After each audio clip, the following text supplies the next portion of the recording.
Hello, everyone.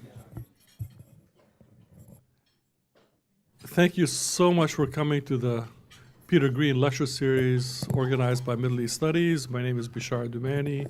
I'm Director of Middle East Studies, and it's my privilege today to not introduce Zachary Lockman, who will be giving the Peter Green Lecture. And I say that because we have a tradition in Middle East Studies. We dispense with introductions in order to save time.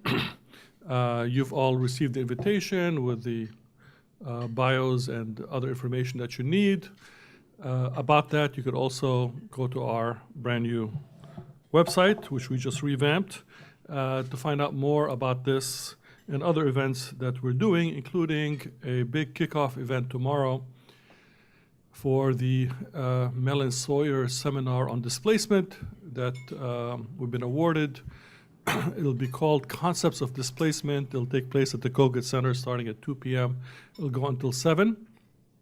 I really hope you can come to that. And we have a bunch of other things happening soon, including our luncheon seminar with Lias Muhanna next week and his Digital Islamic Humanities Conference, which will also be coming up soon, and Critical Conversation that we have twice a year as well is coming up next week. So we're busy, and I hope that you'll find some of these events worth going to. All I say about Professor Zachary Lockman, other than he's an old friend and a dear friend, and a person who has served the field in many capacities for many years in the kind of underappreciated, thankless kind of work that citizenship often entails. And also, he's one of a group of people in the field who, over the course of his career, has mentored a large number of graduate students that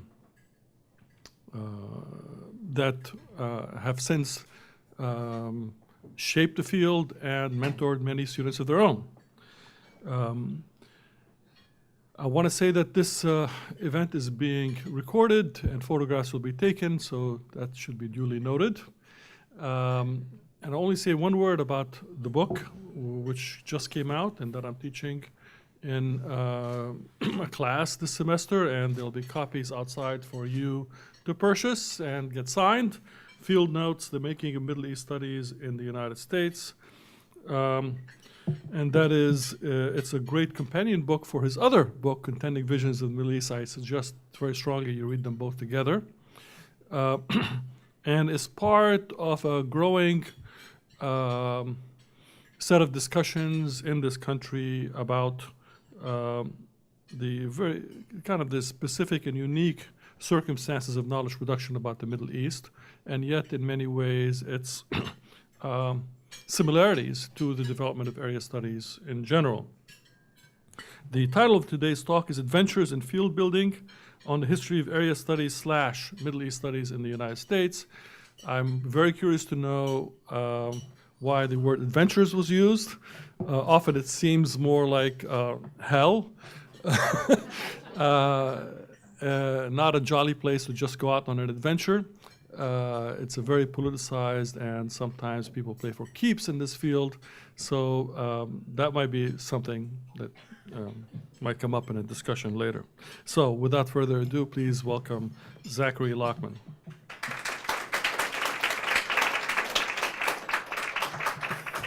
Thank you very much, Bishara. There was a bit of an introduction in any case. I appreciate it, and I very much appreciate being invited to deliver this year's Peter Green Lecture on the Modern Middle East. Very happily, Brown University now has a burgeoning Middle East Studies program. That relatively recent development enables Brown to join a number of other universities across the United States with similar programs. As the title of my talk today suggests, the main question that I'll be addressing is how it came to be that American universities came to have such programs. Centers, departments, and so on focused on this and other regions of the world in the first place.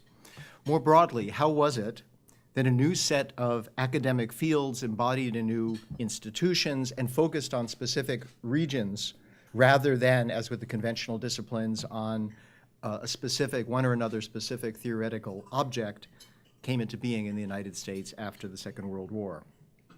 In other words, where did Middle East studies and the other area studies fields that have become apparently durable features of the U.S. academic scene come from, what made their emergence possible, and what shaped their trajectories? And I discuss these issues in my book, Field Notes. I'll begin by saying a little bit about how I came to write the book. As Bashar mentioned, some years ago I published a book titled Contending Visions of the Middle East. A good part of that book talked about the linkages between the power that the United States has exercised in the Middle East and the wider Muslim world on the one hand, since the Second World War, and on the other, the knowledge produced about these regions in the United States. And in that context, I talked some about the emergence and evolution of Middle East studies in the United States from the end of the Second World War to the near present.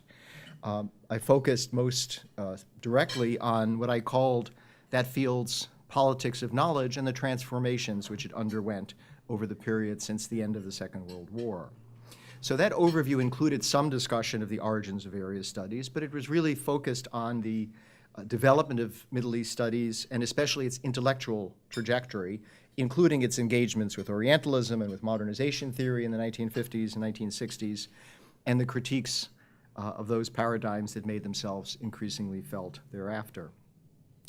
That account was also largely based on secondary sources and on analyses of specific texts, which I argue could be taken as emblematic of certain characteristics of much of the scholarly writing about the Middle East at particular points in time. Now, I would never claim that Contending Visions was the last word on the subject, and I stand by most of the big picture that I tried to draw in that book. But in the years after it was published, I came to feel that we actually know rather little about many dimensions of the history of this field and of the contexts that gave birth to it and helped shape it. And that realization led me to head for the archives and do more research, and then write the book that has been published as Field Notes, which I see as very different in purpose and scope and focus than Contending Visions. I spent a lot of time in the archives of the Carnegie, Rockefeller, and Ford Foundations, the Social Science Research Council, the American Council of Learned Societies, among other entities, to try to explore the origins and development of area studies, whose founders, as I argue in the book, saw it as embodying a distinct vision of how to produce and disseminate knowledge about the world. And that vision was eventually embodied in a new set of institutions and networks and practices within American higher education.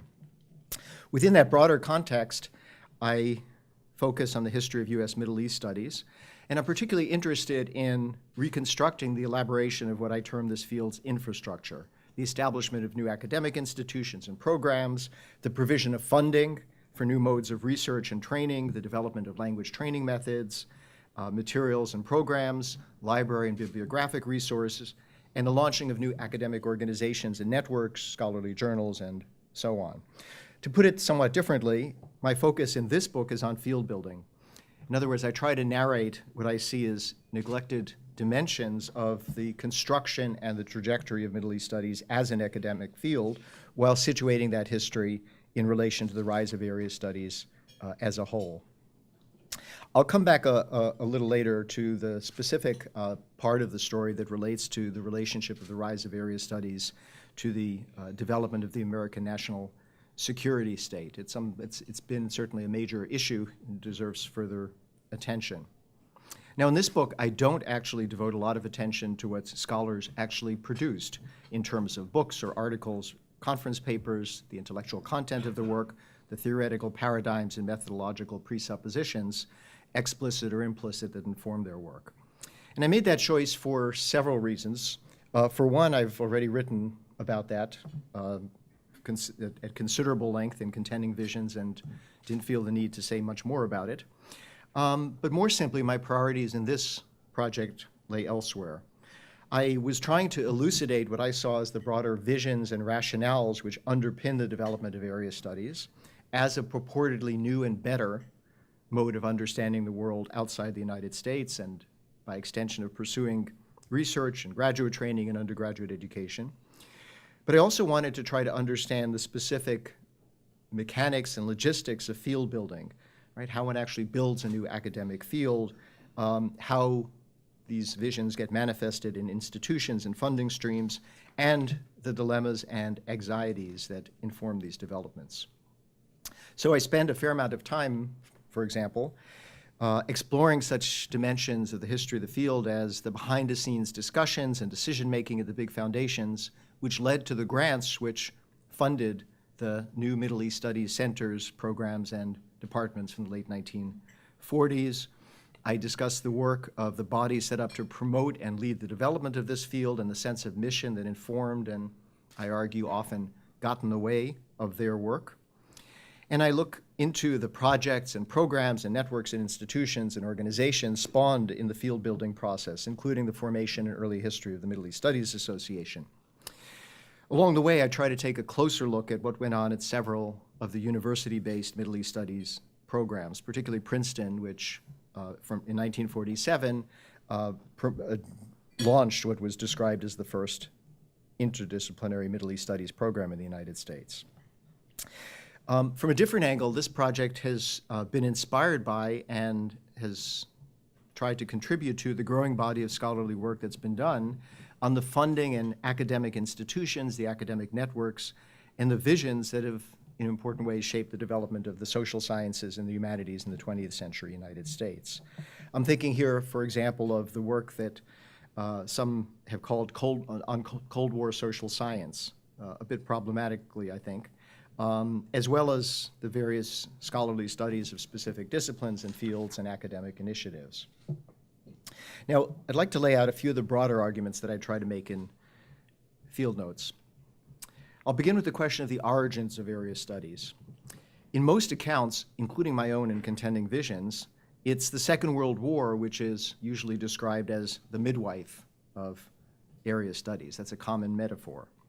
There is, for example, the often quoted passage from a speech in 1963 by McGeorge Bundy, Harvard wunderkind, National Security Advisor to Presidents Kennedy and Johnson, and a key architect of U.S. military intervention in Vietnam. In an address at the School of Advanced International Studies in Washington, Bundy declared, "It is a curious fact of academic history that the first great center of area studies in the United States was not located in any university, but in Washington during the Second World War in the Office of Strategic Services. In very large measure, the area study programs developed in American universities in the years after the war were manned, directed, or stimulated by graduates of the OSS, a remarkable institution, half cops and robbers, and half faculty meeting." Now, the OSS was the country's first civilian intelligence agency, established by President Roosevelt in 1942, and it did recruit heavily among faculty and graduate students knowledgeable about parts of the world in which the United States was or would soon be deeply engaged during the war. And Bundy was not wrong to highlight the importance of the OSS in helping to spawn area studies as a distinctive component of the post-war academic scene in the United States. And he was quite right to point out that into the 1960s, at least, many of the key figures in most of the area studies fields, including Middle East studies, had served during the war in the OSS. However, I would argue that wartime sites and practices other than the OSS also contributed to the emergence of area studies. I'll come back to this in a bit. But beyond that, I think it's important to understand that the vision of organizing the production of and the dissemination of knowledge along geographic rather than disciplinary lines actually had an important pre-war roots as well. Key elements of the vision at the heart of area studies had antecedents stretching back to the 1920s. And they have to do not with the Second World War or with the Cold War and the rise of American global empire and the national security state built to manage it, but with developments in the social sciences and the humanities in the interwar period and after. This is a key point because I want to challenge those who, in what I see as a somewhat reductionist fashion, treat area studies as largely or essentially even a byproduct of the Cold War and the national security state, and so ignore what I see as longer-term developments which helped shape this new field. So we need to broaden, I think, our time frame and our frame of reference to make sense of where area studies come from, to not focus so much on the Second World War and the Cold War, and certainly to avoid taking as our starting point, as some accounts do, the National Defense Education Act of 1958, which for the first time provided federal funding for area studies. Instead, the story, as I tell it, goes back much earlier and focuses on the central role that the great foundations, particularly the Carnegie Corporation of New York and the Rockefeller Foundation, founded in 1911 and 1913 respectively, played in the imagining and the launching of area studies. These foundations powerfully shaped the humanities and the social sciences in the United States from the end of the First World War onward. The funding decisions they made in the interwar period laid the foundations for and opened the way to many of the developments in the social sciences that we tend to associate with the Cold War period, including behavioralism, modernization theory, and an emphasis on interdisciplinarity, as we call it. Now, as David Engerman and Mark Solovey and various others have argued, we need to be cautious about too easily attributing post-war developments in the social sciences to the Cold War. So rather than speaking of Cold War social sciences and area studies within that, it may be better to talk about the complex trajectory of the social sciences in the Cold War, which was of course inflected by the exigencies and contingencies of that era, but has important roots, or so I would argue, in the interwar period, when the Cold War was not even imaginable. And it was shaped by other factors as well. So area studies with those origins in the interwar period, and I'll come to that in a minute, was launched not by government funding, but by funding from Carnegie and Rockefeller, joined in the 1950s by the even wealthier Ford Foundation. And it was their efforts that made area studies an integral and durable component of American higher education, again, manifested in new centers, programs, faculty lines, fellowships, graduate training programs, and much else. In the interwar period, going back a little bit and beyond, Carnegie and Rockefeller channeled funding into the humanities and the social sciences through two intermediary organizations whose role is very important, both established soon after the First World War. One of these was the American Council of Learned Societies, founded in 1919 to bring together professional organizations like the American Historical Association, the Modern Language Association, et cetera. These disciplinary organizations were themselves the product of the reorganization along disciplinary lines of teaching, research, and professional life in American higher education in the late 19th and early 20th century. That's where we get the distinct disciplinary departments that have continued to characterize higher education in the United States. Now, the ACLS was funded largely by the Rockefeller Foundation, and it was run from its inception largely by people who, broadly speaking, shared the ethos of the progressive movement, progressive with a capital P. They defined the mission of the ACLS as advancing and modernizing the humanities in the United States, but they also felt that the humanities could and should play a role in improving society by more effectively elucidating and addressing contemporary problems and issues. Among other things, this meant using the resources at their disposal to push the humanities to devote more attention to the modern and contemporary non-Western world as they conceived of it, including improved language training. So as a result, from the late 20s and into the 30s, the ACLS began channeling foundation funding, mainly from Rockefeller, into efforts to promote and modernize research and training on the non-Western world, beginning with Chinese studies, but eventually including a range of regionally focused fields, including what was then called Near Eastern studies. This involved, for example, organizing summer institutes that brought together scholars and students for intensive training on a specific country or region, generally including accelerated language training and intensive courses on history and culture. It also involved some new postdoctoral research fellowship programs and support for the development of more effective language training methods and materials, so that what were at the time generally called Oriental languages would be taught as living rather than dead languages, and when possible by native speakers, right? This was a pretty radical move in the course of the 1930s. These efforts would in turn be the basis for the intensive language training programs established for U.S. military personnel during the Second World War, and for the approach to language training that would take shape in the new area studies fields. This period also saw the first efforts to create interdisciplinary graduate programs focused on a particular region. For example, the University of Michigan's Program in Oriental Civilizations, established in 1928. And I use the term interdisciplinary advisedly here because, as I noted, it was in the same period, in the 20s and 30s, that key foundation and academic leaders came to regard the transcendence of disciplinary boundaries as an important goal and began funding efforts to achieve it. And this, too, would feed into the vision of area studies developed during and after the Second World War. So we have three elements here: a focus on geographic regions rather than disciplines, a heightened interest in the world outside the United States, especially for the so-called post-classical period, and a desire to foster interdisciplinarity, which intersect in the interwar period and underpin the establishment of a number of new institutions which can be seen as forerunners of, or even prototypes for, post-war area studies. One example would be the Institute of Pacific Relations that goes back to 1925. Another, perhaps more surprising, given how it would come to be thought of, another institution that might be seen as a forerunner of area studies is the Oriental Institute at the University of Chicago, founded, again with Rockefeller money, and a lot of Rockefeller money, in 1919.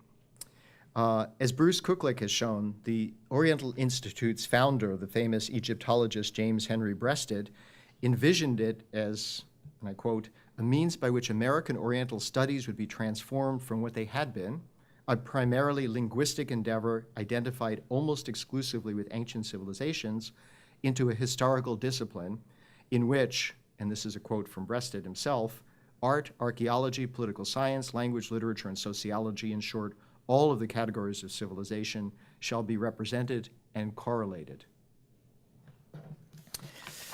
Now, 2 decades later, this kind of language, and more broadly, a vision of moving beyond philology in its 19th century form to something new and interdisciplinary, would provide a key rationale for area studies.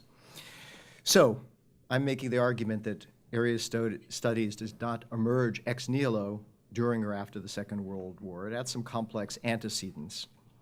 And by 1941, the ACLS had already devoted a great deal of energy to what it saw as modernizing the humanities, and it channeled substantial foundation funding into that effort. And as a result, fields that could, at least in rudimentary form, be thought of as Far Eastern and Latin American studies, and in an even more rudimentary form, Near Eastern studies, began to grow in size and develop a certain coherence and institutional density even before the war. With a growing number of students and trained scholars, increasingly ramified scholarly networks possessed of experience in collaborative endeavors, conferences, publications, language training programs, and so on, and heightened attention to the modern and contemporary periods, as opposed, again, to the traditional focus on the classical periods in each of these fields. So at least some of the intellectual and institutional infrastructure for what would become area studies and models of this new vision of knowledge production and dissemination were taking shape well before Pearl Harbor. Now, what about the Second World War period? I've already quoted McGeorge Bundy's claim about the OSS being the birthplace of area studies. I've already argued that that claim ignores some significant earlier history. At the same time, I think perhaps there's been too much focus on the OSS with all its importance, because the war also brought into being other sites and projects and practices and networks through which the vision of area studies was forged. For example, there was an outfit established in 1942 called the Ethnogeographic Board, whose purpose was to more effectively translate scholarly knowledges from multiple disciplines into, quote, the geographic categories used by government agencies. There was also the Army Specialized Training Program, which at campuses around the country, and on a crash basis, tried to train military personnel first and foremost with using new kinds of language and area curricula and methods, and that too would be an experience in which post-war area studies would draw. These practices and vision taking shape during the war with their pre-war antecedents were then rather quickly translated into a new and apparently coherent and efficacious conception of how more useful knowledge about the world might be produced, and eventually into an assemblage of new academic programs, institutions, and funding flows. And I found it striking how early in the war this begins to happen. Within a year or so of Pearl Harbor, foundation officers and leaders of the various academic organizations were already beginning to argue that regionally based approaches to the production and dissemination of knowledge were the wave of the future. In this, the Social Science Research Council played a central role. The Social Science Research Council had been founded in 1924 to do for the social sciences more or less what the ACLS was supposed to do for the humanities: protect and extend their interests, promote social science research, and especially on contemporary social problems. And like the ACLS, the SSRC was funded mainly by the Rockefeller Foundation, though it also had strong ties with the Carnegie Corporation. And throughout, the leaders of these key intermediary organizations, the ACLS and the SSRC, were in very close and constant contact with foundation officers. The foundation officers, who were sometimes themselves academics, held the purse strings, but they depended on the SSRC and ACLS to come up with fundable projects and to implement them. Underpinning this close working relationship was the fact that both sets of men, and they were virtually all men, for the most part came from and belonged to the same social world. They tended to be from well-to-do families of white Protestant stock. They were often educated at Ivy League institutions, and sometimes before that at the same private schools, and they broadly shared a common outlook on the world and on their mission in it. That outlook might be characterized broadly as progressive, again with a capital P, and internationalist in a Wilsonian sense, and propelled by a particularly American sort of elite technocratic noblesse oblige. And this very efficient working relationship, which is well documented in the archives, was enabled by the fact that these men shared common values and operated within the same sociocultural and mental universe. Just as one manifestation of this, I found lots of records that indicate that key funding decisions, key programmatic decisions about area studies and about a great many other things were made over lunch at the Century Club on West 43rd Street in Manhattan, just off Fifth Avenue, which was and remains a private club where the power elite convened out of earshot and from which women were barred from membership until 1989. Now, early in the Second World War, with Foundation support and guidance, the SSRC began pushing the idea that what now began to be called regional or area or areal studies offered a new and highly promising approach to research, graduate training, and undergraduate education. Now, of course, there was an instrumental side to this.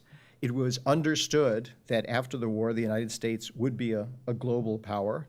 Many of these people were frustrated Wilsonians. They had been very disappointed by what happened at the end of the First World War, and they were determined that this would not happen again. And Franklin Roosevelt was also, who was, after all, a disciple of Woodrow Wilson, was determined it would not happen again.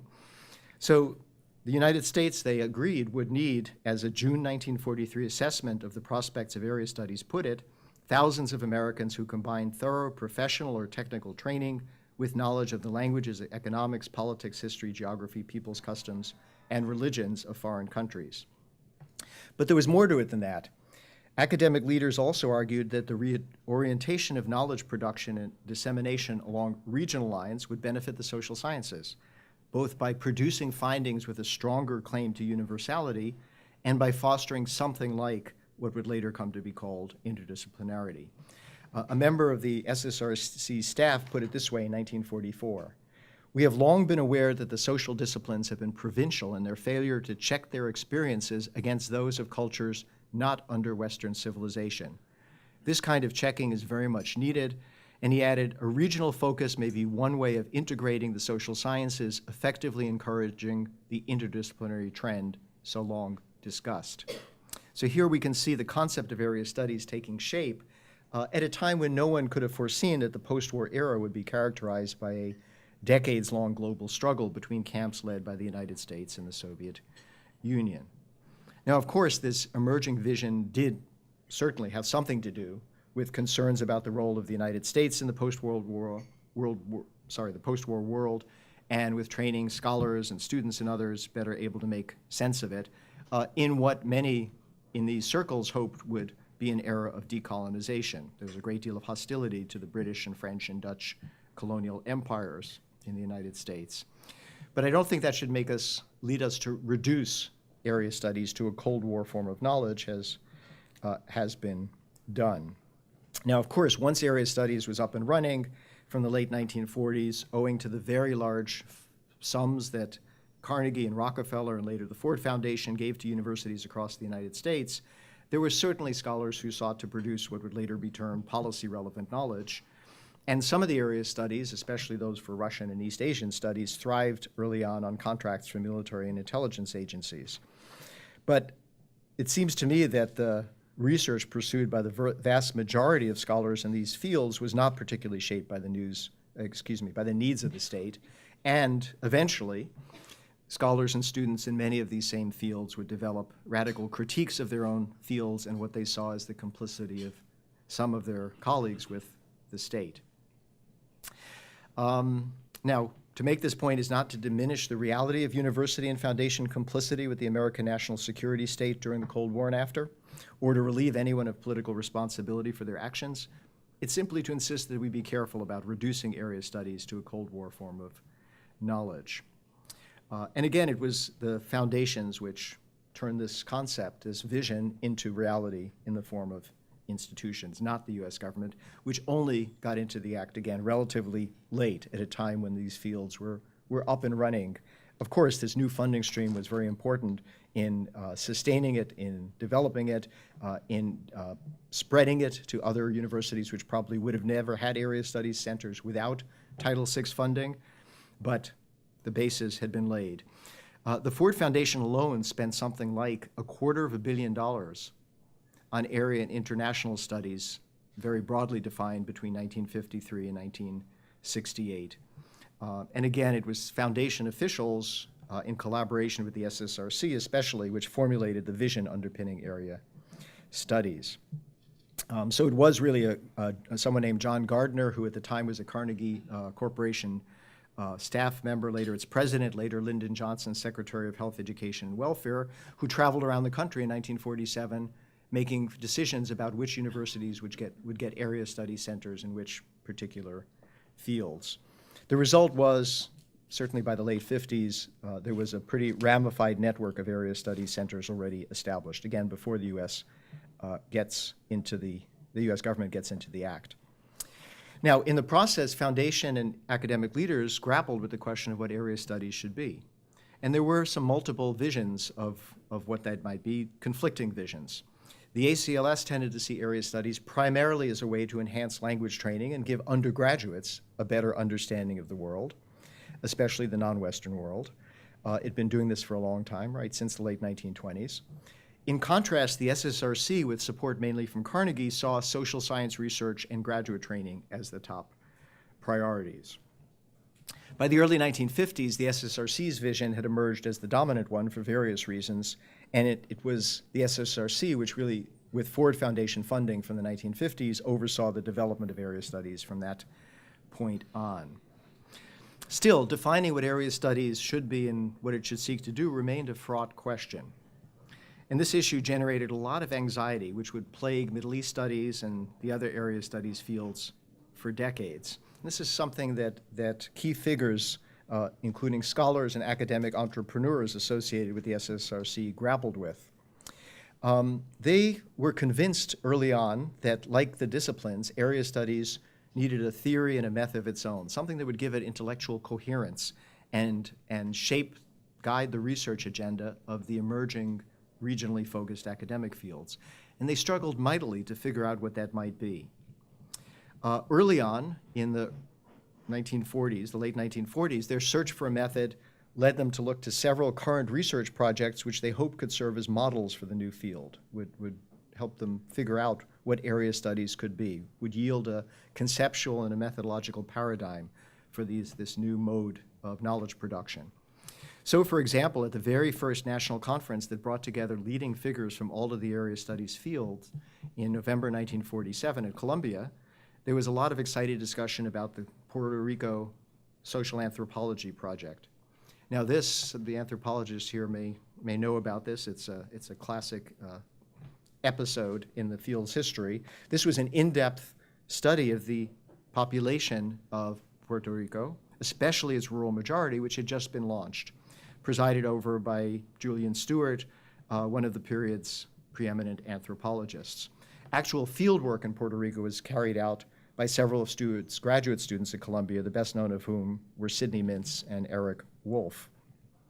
Now, at the time, this was regarded as a cutting-edge research project because it tried to look at Puerto Rico as a whole, again, especially rural society, to gauge the impact of industrialization on rural communities through labor studies, oral history, et cetera, rather than a much more small-scale focus that anthropologists typically engaged with.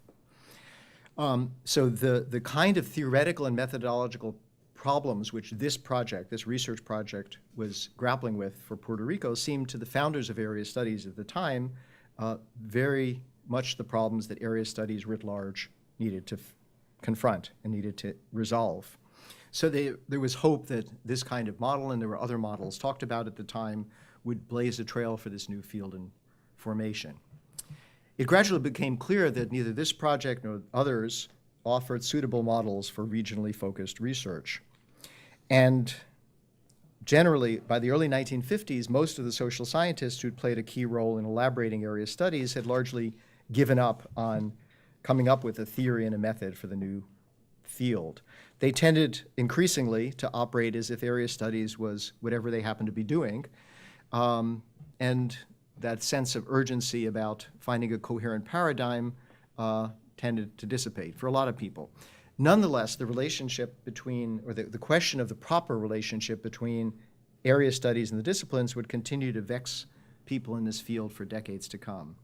And the quest for some coherent paradigm for area studies that could guide its research agenda, would tell people what they should be doing and looking at in this new field, didn't really come to an end. I suggest it devolved from being a problem seen as a problem for the field as a whole to something that the individual fields needed to take up. And so it would confront and even haunt the committees that the SSRC began to establish from the late 1940s to promote and lead the development of the area studies field. Again, these efforts were funded first by Carnegie and later by the Ford Foundation, which became the main patron of area studies from the 1950s into the 1990s and even beyond. So in my book, I spent a lot of time and energy to reconstructing the deliberations and activities of one of those regional committees, the SSRC's Committee on the Near and Middle East, established in 1951, and from 1959 jointly sponsored with the ACLS. And I tried to see what we can learn about Middle East studies and how this field was actually built, its infrastructure, its institutions, from a close-up look at what this committee tried to do over its 45-year lifespan, how it tried to do it, and what its members, its shifting roster of members, many of them leading scholars in the field, thought they were doing, and why. Now, I realize that reconstructing the work of an academic committee probably sounds like the most boring, if not coma-inducing thing that many of you can imagine. And I will confess I had some trouble staying awake, poring through the minutes of this committee's meetings year after year, decade after decade. But many of us here know how, or will know, how academic life works. We've had to sit through seemingly endless committee meetings, usually deadly tedious, but occasionally productive, right? And this is often where decisions get made or not made with real consequences. Here we can see the sausage of field building getting made, so to speak. It was also, in truth, my own personal experience that led me to devote so much effort to reconstructing what this committee in its various incarnations was up to. Because relatively early in my own academic career, in the early 1990s, I served on the same committee, then known as the Joint Committee, the SSRC-ACLS Joint Committee on the Near and Middle East. Awful title. We didn't know at the time, but this was almost the very end of the committee's lifespan, because in 1996, in the name of globalization, the SSRC disbanded all its regional committees, marking the end of a whole stage in the history of area studies. So what did we do in this committee? Well, as far as I can recall, the main thing we did, and certainly the most enjoyable, was to award dissertation research fellowships, funded by Ford, of course, to smart graduate students, which certainly helped advance the field. We also had many really excellent meals in interesting places. For some reason, the SSRC deemed it imperative that we convene in Rabat or Lyon or Buyukada, as far as I could tell, mainly to eat. But I also have vivid memories of witnessing from my perch at the bottom of the committee's social hierarchy the anxiety that beset the senior scholars who led the committee when it came to fulfilling what they took to be the committee's mandate to frame a research agenda that would move U.S. Middle East studies forward, an intellectual agenda. They had great difficulty doing what they felt they'd been mandated to do, coming up with this cutting-edge research program, and that led to a great deal of anxiety and to a sense of failure and self-doubt. In the course of my archival research for the book, I was surprised to find the same anxiety seems to have plagued this committee virtually from its inception in 1951. So this committee, and I'll come back to this in a minute, what this committee was tasked to do a couple of things, right? It was, from its inception, right, and before the founding of the Middle East Studies Association in 1966, right, this committee is around from 1951, it was deemed responsible for providing intellectual leadership for the field, for coordinating among the programs and centers, channeling research money into the field, and developing what I called its infrastructure. And even after MESA takes on some of these tasks after 1966, again, it continued to see the formulation and implementation of a coherent research program that would push the field forward as one of its main missions. It did, as I said, also award a number of postdoctoral research fellowships and later on graduate research fellowships. And it developed the infrastructure of the field in various kinds of ways. It was, I think, much more successful at some of these missions than at others. The fellowships that it gave out, postdoctoral and graduate, were important. Again, they gave funding to people to go off and do their research, which cumulatively advanced the field. It played an important role in developing the infrastructure, which took up much of its attention. For example, it was this committee which launched the Inter-University Consortium that, again, with forward funding, began to offer intensive training in Arabic, Persian, and Turkish each summer. Maybe some of you have experienced this. It supported the development of new teaching methods and materials for Middle Eastern languages. It subsidized the translation into English of Hans Wehr's Dictionary of Modern Arabic, which many of us know and love. It finalized the Library of Congress transliteration of Arabic. It funded the first handbook of anthropological research in the Middle East, and it helped launch CASA, right, the Center for Arabic Study Abroad, based in Cairo.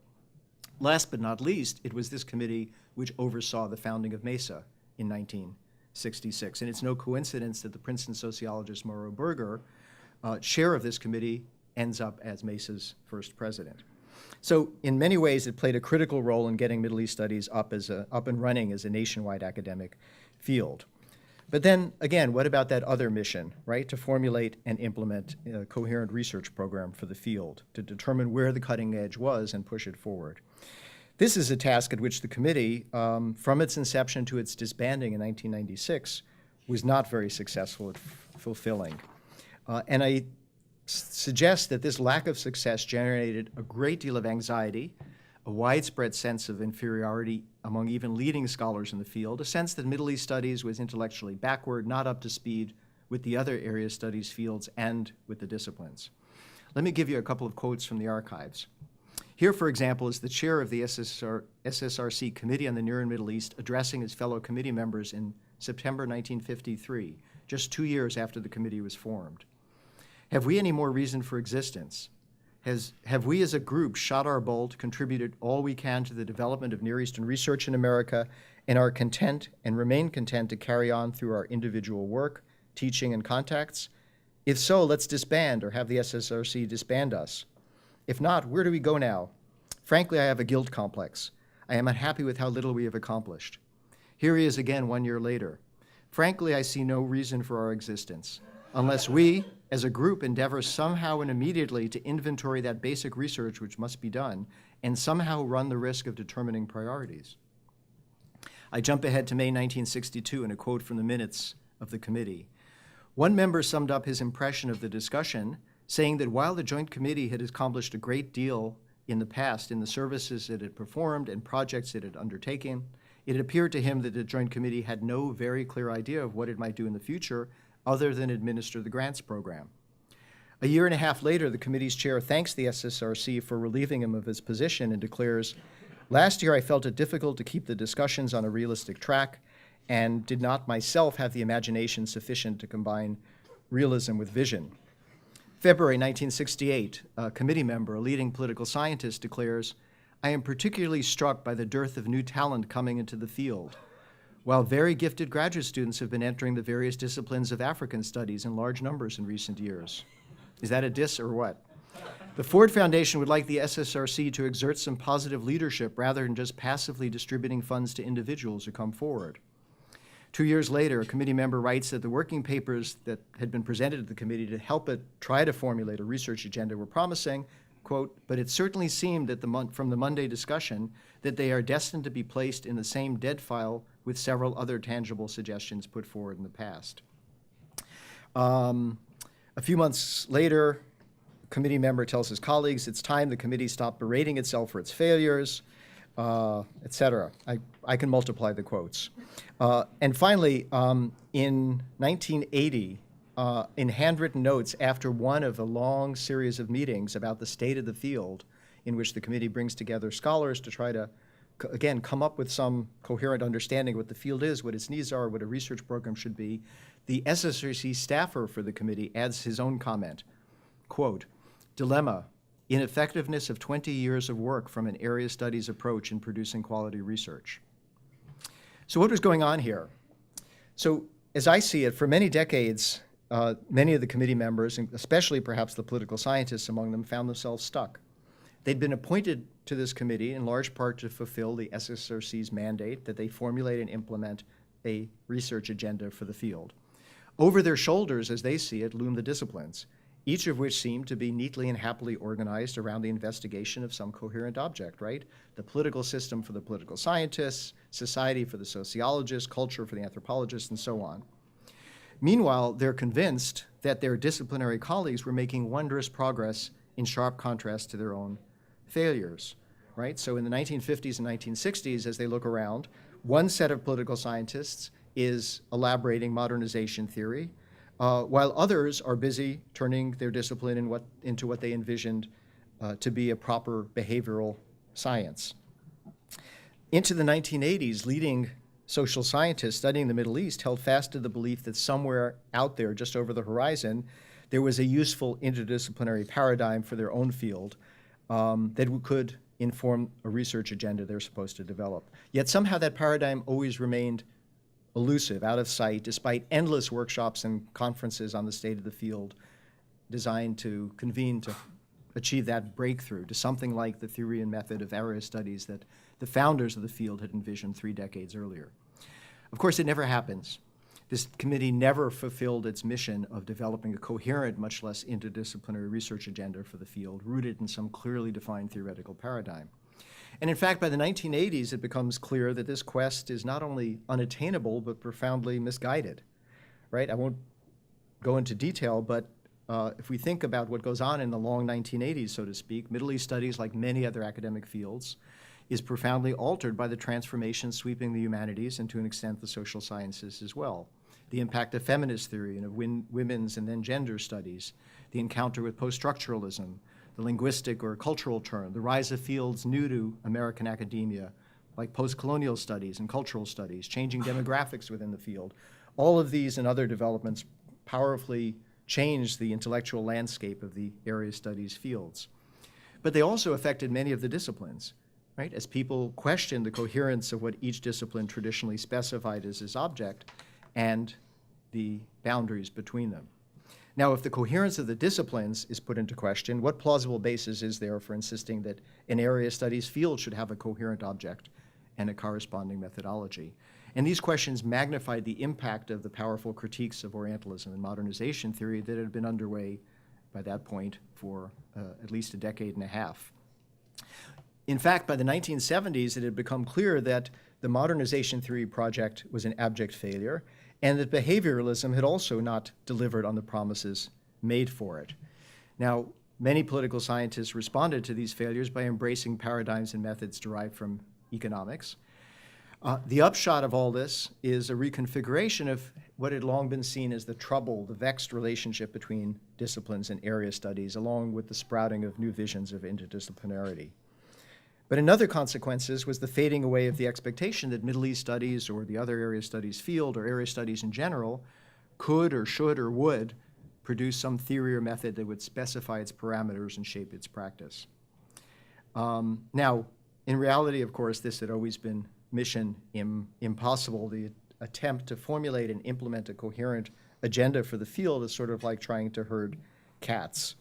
So this vision dissipates, and in its place came growing recognition, de facto at least, that what gives Middle East studies such coherence as it possesses is largely the fact that those engaged in it, while doing a great many different things in intellectual terms, all relate to more or less the same region of the world and are engaged in a common set of institutions and networks, departments, centers, the Middle East Studies Association, academic journals, fellowship programs, and so on.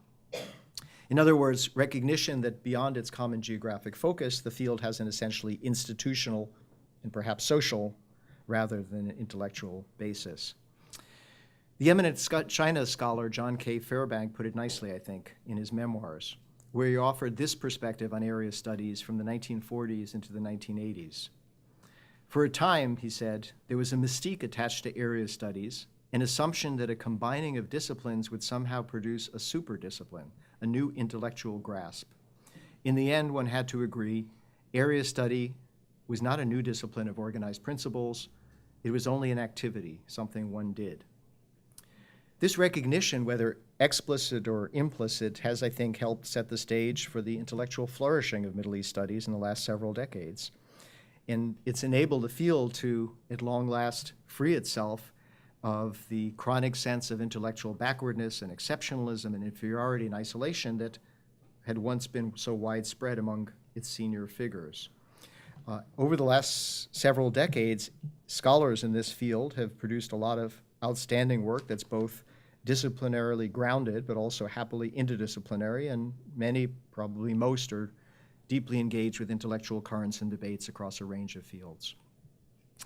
So in Field Notes, I try to explore the visions that shaped area studies, and Middle East studies in particular, and where they came from, and that idea of area studies, that vision that area studies would offer, as Fairbank put it, a new intellectual grasp. But I'm also trying to see what that something one did actually meant in practice, which turned out to be rather different than those early visions. There's obviously much more to say about all of those things and much more to the story than I can get to here today. But I hope it's clear at least, or I argue at least, that the historical trajectory of U.S. Middle East studies and of area studies more broadly has been replete with unanticipated and unattended consequences, with unrealized aspirations and persistent anxieties. And perhaps that's the adventure to which the title alluded. Area studies, as they've developed, are a far cry from what those who envisioned and shaped them early on imagined they'd become. At the same time, for Middle East studies at least, the net result, thus far at least, has been the construction of an apparently durable academic field that I would argue is of substantial value to the world of scholarship, to higher education, and to society. It has, perhaps most importantly, created and preserved institutional turf for the study of this region and of its languages, societies, and histories at universities across the country, now including, I'm happy to say, at Brown.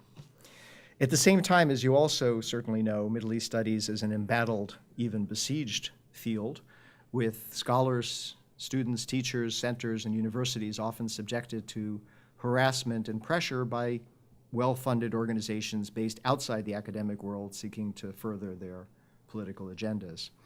I'd hope that we can all agree that this is nonetheless a scholarly and pedagogical enterprise worth defending.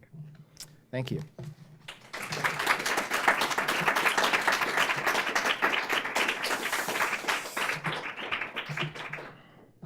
So you'll field your own questions? Sure, I'll field my own Floor is questions. open. Have I stunned you into silence? I have a couple questions. Oh, there's that. Yes, please. Thank you for a really wonderful talk. I'm even more excited about reading the book than I was before. It's really an excellent treatment of a huge subject. And yes, I'm very enthusiastic about reading more and learning more. I just had a question about the, in the earlier part of the talk, you had, my sense is that you were trying to, of course, eliminate ruptures and see more continuities between the maybe sort of informal periodization of the study of the Middle East, and so the idea that area studies has antecedents before the post-war period, makes a lot of sense. But you did suggest that there is a kind of rupture, or there's at least a distinct difference between the kind of knowledge production about the Middle East that took place in the 19th century and that came in the 20th century. And I wonder whether that too might be kind of, those lines may be blurred as well. Certainly in the 19th century or 18th century and even in the 17th century, scholars working on the Middle East were philologists, that's true, but they were, many of them were profoundly concerned with political developments in the region, and many of them acted as diplomats and traveled, and they studied manuscripts and so on, but they also taught their students how to speak in dialect in case they were employed as emissaries of mercantile organizations. Mm-hmm. So I wonder whether we can push the narrative even further back in time. Mm-hmm. That's a very interesting point. It's not something I've myself done research on, but it's certainly plausible as a way to begin to think about it, right? Again, we all tend to assume rupture at certain points and think we've reinvented the wheel, right? Or somebody reinvented the wheel at some stage. And of course, there are discontinuities. We don't want to make them disappear, right? There are shifts and transformations. But we don't simply want to dismiss everything that came before the early or the interwar period, for example, as having no bearing on what comes afterwards. So this is something that's worth investigating. It's not to say that the contours of fields, disciplines, right, the way things are knowledge production is structured and teaching and so on is the same, right, because there are certainly differences. But, right, they're histories, right? Some of the same people who came out of those earlier worlds then remake them into something else and tend to forget their what happened afterward. In this light, I actually read the manuscript after I'd finished my own work, but Robert Vitalis' new book is, I think, very much worth taking a look at. White World Order, Black Power Politics, a recent book, which is about the history of international relations. Came out within the last 2 years.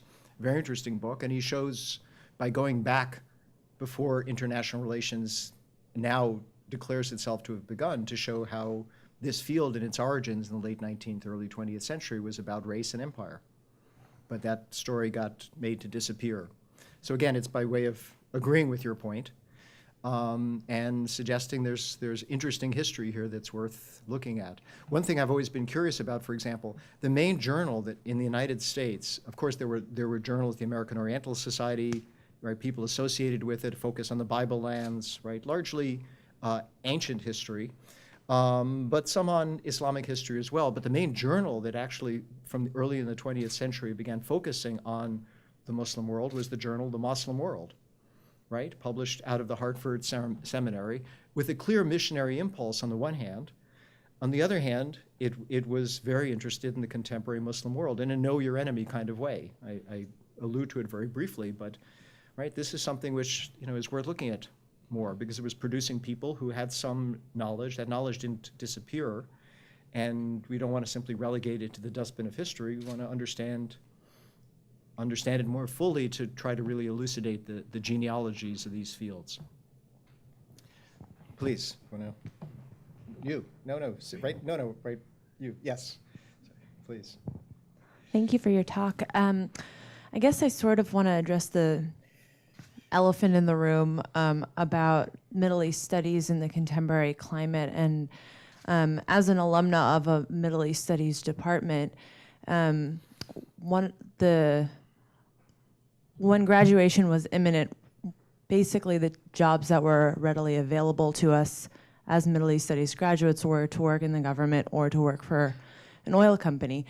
So I was just wondering if you could speak a little bit to the fact that Middle East studies as an area of studies is greatly and profoundly influenced by the political climate today, and despite the fact that the origins may not be with state funding, the impact of the state and its own interests on academic life in Middle East studies departments. Thank you. Okay, so maybe there's several pieces to that. So I would certainly agree. I mean, from its inception, there was a vision that these fields would train people who could serve government, who could serve oil companies, who could you know, have the tools to do certain kinds of things, again, policy relevant or business, you know, whatever it might be. Even missionaries early, right, lasted into the 40s and 50s, that vision of training people. It, you know, gets increasingly marginalized, but it's there. Are you talking about an undergraduate program? I'm just curious, an undergraduate program. Okay. So yes, there's certainly government agencies, companies, et cetera, who see these skills as valuable. They're right. They have a need for people who speak certain languages, can live in certain places, have experience of living in certain places, right, that serves their needs.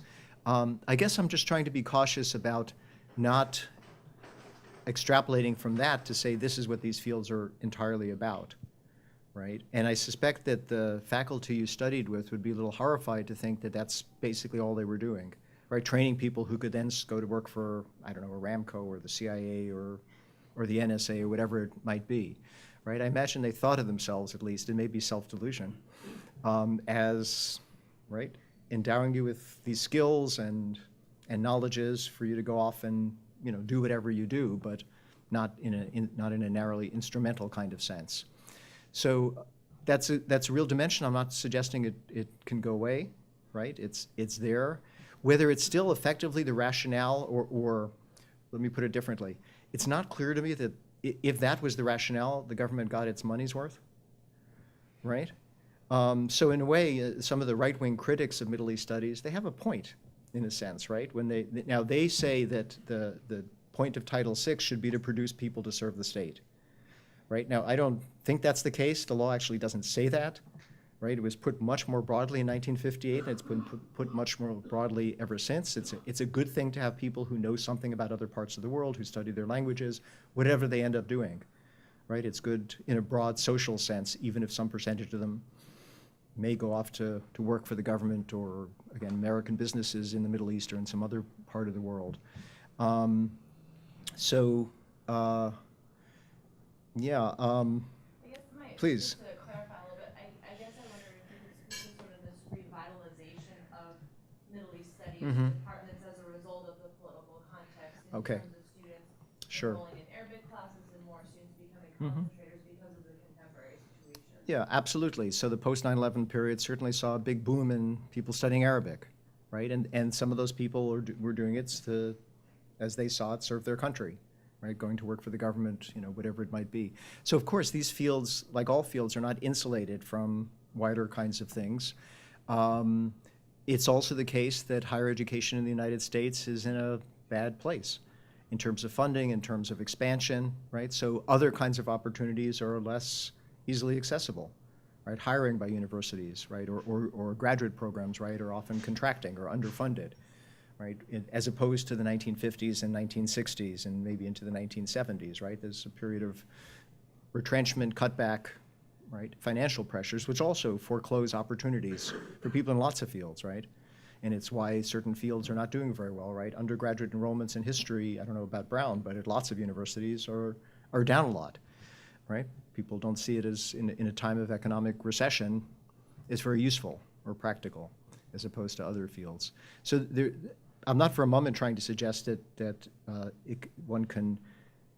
these fields are insulated from things going on in the wider world, and they're affected by them, and they're shaped by them, right? And there are ongoing struggles, of course, about funding. Title VI hangs on by a thread, and you know, it's always a question of whether it'll get renewed or not renewed. There are a lot of people who would like to kill it, and that may have an effect down the road on, at least in many universities, which have fewer resources, about whether they can sustain these kinds of programs, right? They may not be able to, or they may reconfigure them in ways that change the way they operate. I was trying to talk about the more intellectual side of this, right? And it's a paradox, right? Because, again, in the mid-1990s, with the end of the Cold War and all the language about globalization, the SSRC, again, abolished its regional committees, right? Those of you who are graduate students, right, you've applied for SSRC funding to the International Dissertation Research Fellowship, right, where everybody is in the same pool, right? Whereas there used to be separate regional pools. So one can argue about whether this is good intellectually or bad intellectually, but it's a shift in the way these kinds of things are organized, which, again, obviously have to do with much wider trends. Nonetheless, I think if we look at purely the scholarly output, the intellectual vitality of the field, and I think across the area studies fields, they're increasingly, have gotten out of their regional boxes in many ways, right, and their narrow intellectual boxes in very good ways over the last decades, right, and that process continues to happen. So that's the dimension I was talking about, right? Now, this can coincide with, some very dire things on other sides, right? And again, the larger fact that we all live with, that this is a field which, people are being monitored and surveyed and punished at times for their having the wrong beliefs, wrong political opinions. Oh, sorry. Please, go ahead. Thank you very much for your talk. No, just coming, Oh. because we want to record it. Thank you very much for your talk. I found it really fascinating, and I related to it because for my own dissertation work, I'm going through committee meeting transcripts, and I know what that's like, and I thought you did a great job of making it interesting for all of us and pulling out the key themes. I had a specific question about, at one point you mentioned sort of negative comparison from the committee, a committee member, negatively comparing the state of Middle East studies research to African studies. And I think specifically it had to do with the quality of graduate students entering the field or something, but it seemed to be potentially also connected to kind of other areas, studies, fields struggling with the same problem of trying to articulate an agenda for the field. And I was wondering if, first of all, if that sort of negative comparison was grounded in, was a mere projection, or was it grounded in some kind of observation? Were other fields making more valiant efforts to articulate a research agenda, or was it sort of the same across the board? So I've focused on Middle East studies. There is some work on other fields, right? There's a excellent book by David Engerman on Russian Soviet studies in the United States. There's some work on the history of Latin American studies, and other bits and pieces. So I don't think I'm in a position to make a full comparison across them. I've tried to read as much as possible. I suspect there's some similar things that go on in all of them, that they all go through these this sort of cycles, and there is the late 1960s, early 1970s kinds of turmoil in many of them, right? This is why the founders of MESA were so freaked out early on. At the first 3 annual meetings of MESA, they forbid any panels that dealt with what was then called the Arab-Israeli conflict, because they looked around and they saw the turmoil in the Association for Asian Studies about Vietnam and about China, and they looked at the African Studies Association, which was being torn apart, and various other things, right? And they said, we have to avoid this. We have to suppress this. So I think there are a lot of parallels, with specificity, of course, because each of these fields have their own complex histories, legacies, genealogies that I'm not in a position to reconstruct, but certainly shaped them and gave them their distinctive character, their specificities in various kinds of ways. In terms of that particular comment, I mean, it's a sort of nasty comment, right, for a senior figure in the field to say, right, they're getting all the good graduate students. That means ours aren't so good. I don't think it had any real basis in reality. It was his impression. He was a very noted figure, right? There's a Mesa Prize named after him to this day. I won't go any further. There's only 2 people that have descriptions. I'll leave it to imagination. Don't quote me. But it does reflect a certain moment, right? Because this is the end of the boom years, right? From the late 1940s down to the late 1960s. There's lots and lots of foundation money and then eventually federal money being pumped into the field. And then from the late 1960s, you begin to get retrenchment, right? The Ford Foundation decides it has other priorities. It wants to start pumping money into its projects in other countries and not into American higher education to study other countries, right? It's a particular twist in the Cold War. Who becomes head of the Ford Foundation? It's McGeorge Bundy, right? Pushed out of the Johnson administration, and he becomes head of the Ford Foundation. So that money starts diminishing, and they start talking about, well, we're cutting back. Right? The federal money, the Nixon administration tries to get rid of Title VI, and Congress preserves it, but there's a drop. So it's a moment of doom and gloom after this period of rapid expansion, and I think it's in that context that it feeds into this notion that you know, our graduate students aren't as good as their graduate students. But it also speaks to, again, something larger about the sense of inferiority and backwardness, even, again, senior scholars. And I suspect this person was a political scientist. He's looking what his colleagues over in the Committee for Political Behavior, again, who are doing these other things which seem like wonderfully intellectually productive, they will soon turn out to be dead ends. But at the moment, one can understand why he could think things were so bad in his piece of the academic world.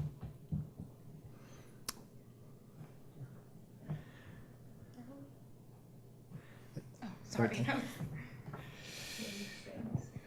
Well, thanks. I feel like you explained my background to me. As an old person, this is like my history, and that was fantastic to hear the whole analysis of it. And I feel I just recognize so much of it. I come from a low socioeconomic background where women, girls weren't even supposed to go to college, let alone graduate school. And of course, I'm a woman. But I got one of those fellowships. I went to school because I was able to go to school because of the foreign language area studies FLAS, foreign language area studies fellowship. And so I guess I wanted to ask you a little bit more. I know you make a very compelling point that area studies doesn't come entirely from the national security link, but I want to ask you to say a little bit more about that, because again, on my personal experience, I wanted to study Persian, and there were very few places in the country that even offered it. And then I did go to NYU, and we used, for Persian studies, in part we used the Monterey, the Naval Institute's Monterey Institute, the Naval Institute at Monterey, their language books were our language books. I learned how to say pontoon bridge in Persian, which happily I've never needed to reproduce. But anyway, and then McGeorge Bundy was at NYU, and he was on my dissertation committee. I just felt like I was ensconced in all this. And my first academic position was here at Watson, and the money came directly from the Washington Institute. Well, it was money that was looking for a scholar who would study security in the Persian Gulf, which is why I got hired. But then I was confronted by exactly what you're talking about, because then I was in a political science department that wanted the theoretical, methodological coherence that the SSRC was looking for, and so on. So, and the gender thing that continues to be important. Again, when I came here, Brown was under, I don't even know if people know that for many years, Brown was under a court-ordered consent decree for the hiring and firing of women. So you can imagine what a great atmosphere it was for women here. Anyway, so I'm just thinking about how, just in my own experience, how ensconced the national security piece of this is. And then, as you already said, post 9/11, the U.S. Army created the human terrain teams, and they were recruiting Middle East specialists. We had a very, very talented alum from here and in fact, he was the first civilian killed there from Brown. So I feel like we've just been grappling, you were talking about the plaguing tension, and I think this national security piece of it is really significant. I could be over-determined by, of course, my constant exposure to this, but you'd said early on you would say a little bit more about it. I'd give you a chance to do that, but thank you. Okay, thank you. Yeah, so again, it's certainly been a piece to it, and it's been a very vexed relationship, right? I mean, there's certainly people who have, you can frame area studies as, again, a byproduct of or an instrument to further, right, the Cold War, national security more broadly, obviously post 9/11. We have all sorts of new programs. You can also frame it, and they're not mutually exclusive, right? There are elements of both which make sense about, and focus on the place in American higher education and knowledge production and other things. But certainly we've seen since 9/11, again, all these new government efforts to recruit knowledge and scholars to produce knowledge useful for the government. But it's not necessarily new, right? There have been various fellowship programs in the 1980s and the 1990s to try to do the same, to try to tap into that. So some of it certainly goes on. I'm a historian, so maybe I'm less directly involved in this. Nobody wants to give me a contract to do things because, or maybe Bashar for the 18th century, the 17th century, probably not at the top of their list of priorities over at the Pentagon. But of course, in other fields, in political science and other kinds of things, and the effort to recruit anthropologists for Afghanistan, right, the human terrain system, as you suggested. So all of this, of course, continues in various ways. I wonder if there's not another piece of it, though, which I didn't go into, but I think is worthy of thinking about. There's the rise over the last, 40 years, of a whole new set of institutions which took over some of that role that the universities used to play, right? The think tanks, right? Which are these quasi-academic institutions, but designed directly to produce policy-relevant knowledge, right? And often recruit out of universities or colleges, right? And they want people to produce things that look like scholarship, but are framed rather differently and directly seeking to respond to certain questions, problems, investigate very contemporary policy kinds of issues. And this is a whole new sector which, it has a long history. Some of it goes back, you could even argue, a century or so. But it's certainly proliferated since the 1970s, 80s. And I wonder if that's not often where now the government turns, both for knowledge, but also personnel, right? That whole revolving door kind of thing, in a way that the government might have tapped much more into the universities in the 1950s and 1960s, but came to feel, and on both sides there was a sort of cultural political split, right, around the time of Vietnam, not surprisingly, right, where many academics grew much more uneasy about serving the state in that patriotic Cold War kind of way, Cold War liberal kind of way that had been quite common in the 1950s and 60s, and this field is in other fields. And on the other side, right, the sense that academia was off, right, doing its own thing and hostile, and now they're the think tanks who are there for just that purpose. So that may be also part of the story. Again, not that academics, they're not efforts to recruit academics to tap into knowledge. I'm not sure. It'd be interesting to try to assess how successful that's been.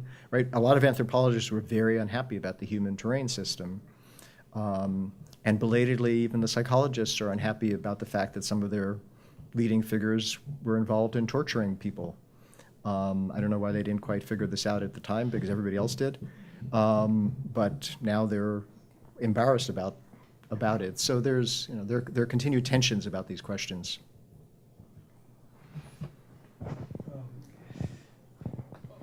Let me ask very quickly, and then we'll run it back. So why do you stop the book in the mid-'80s? I'm sure you get this question all the time. I'm just wondering, because it relates to almost every question that's been asked. There's a lot that's happened since then. You've been cautious not to name some of the think tanks, but you've actually written about them before, such as Right. WINEP, which was one of the first major attempts to take that dimension out of academia and put it directly in the service of the state. And there is a revolving door. Every major Middle East advisor to presidents in the last few presidents has come from WINEP and gone back to WINEP, which is the Washington Institute for Near East Policy, which is the most quoted think tank in CNN and so on and so forth, which is an arm of AIPAC. So, there, I said it. You didn't have to say it, but I've said it elsewhere, but you've said it elsewhere, yeah. exactly. You've written about it. A lot has happened since the 1980s. Even though you didn't put it in the book, maybe you'd like to say a few words about that. Sure, I was afraid you'd notice. I guess there are a couple of things. For one, on the intellectual side, because I was trying to talk about, not about so much the politics of knowledge kind of thing that I talked about in Contending Visions, but about different levels of visions of knowledge production and institutions. It didn't seem to me so important to take the story down to the present, right? There's source questions as well, and right, one always has to figure out some place plausibly to start and stop. So to me, it seemed that for the kinds of things I was looking at, the 1980s were a reasonable place to stop, because there are, again, the transformations of, again, the 1980s broadly defined are such that it eliminated some of the rationale, some of the visions that I had been talking about for the earlier period. And then there are different things going on. Of course, they're interesting things. They need to be engaged with, but I had to declare a halt. The other side of it is that I felt I talked about some of that in Contending Visions, and I try not to repeat myself. So I thought that people, and I appreciate your saying they should be bought as a matched pair, by all means, and read, side by side. But no, I do think of them as complementary, so I tried not to do some of the things that I did there. And there I take the story up till, the second edition was 2010. I doubt there'll be a third edition, but I tried to take some of that story up to date, so I felt I could leave it out of here since this has a different rationale, focus, purpose.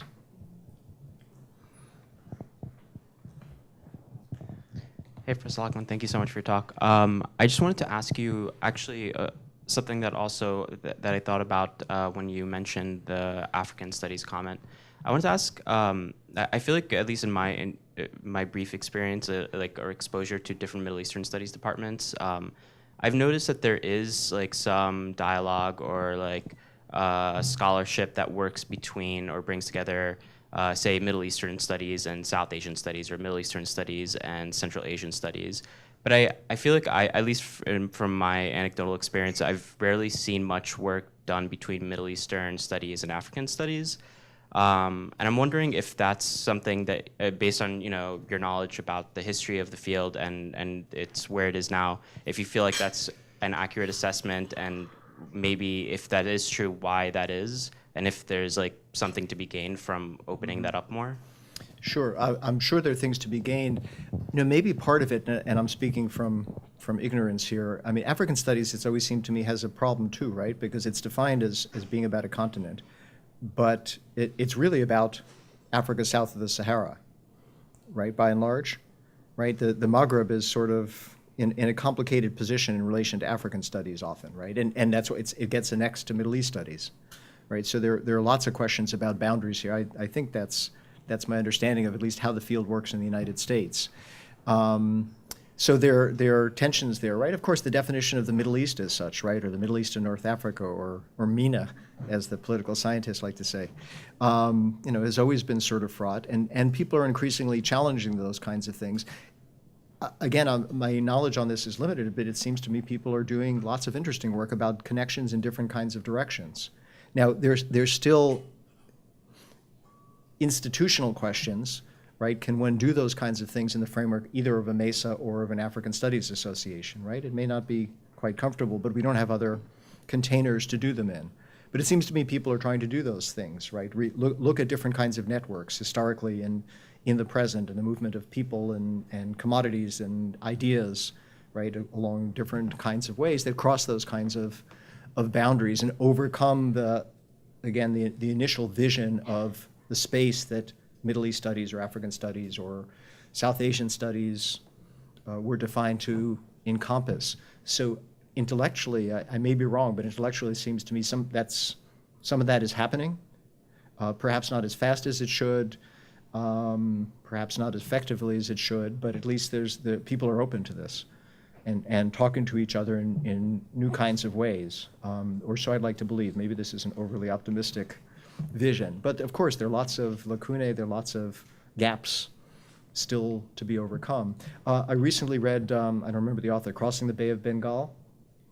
A wonderful book, really very interesting book about a space which is now largely gone, but looking at India broadly defined and the regions right to the east to which it was intimately connected.